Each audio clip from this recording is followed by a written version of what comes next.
शरीरावरती जे काही चिन्ह आहेत त्याला आपण विश्वरूप दर्शन असं म्हणतो। गुरुजी ते आपल्याला सर्व चिन्ह सांगत आहेत, आपण सर्वांनी इकडे लक्ष द्या। भक्त पुंडलिकाने दिलेली वीट आहे, ही वीट आहे, त्या विटेवरती देव उभा आहे।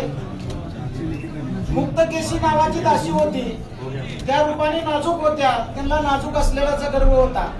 ज्यावेळेस या ठिकाणी देवाच्या दर्शनाला आले त्यावेळेस त्यांच्या मनामध्ये असा भाव निर्माण झाला की मी देवाच्या पायावरती डोकं कसं टेकवावं। त्यांनी देवाच्या पायावरती दर्शन न घेता करंगळी शेजारचं बोट या ठिकाणी लावलेलं आहे, डाव्या पायाला या ठिकाणी बोट उठलेला आहे आणि त्यांचा गर्भधारण झालेला आहे।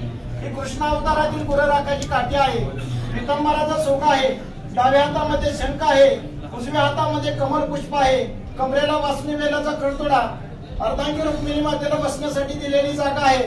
ब्रह्मदेवाचे जन्मस्थान नाभी कमल, भृगुऋषीने लात मारली मुकुलांचल, गळ्यामध्ये कस्तूरमणी आहे, मकराकार कुंडले आहेत, शिवाकार मस्तक आहे। कुंडली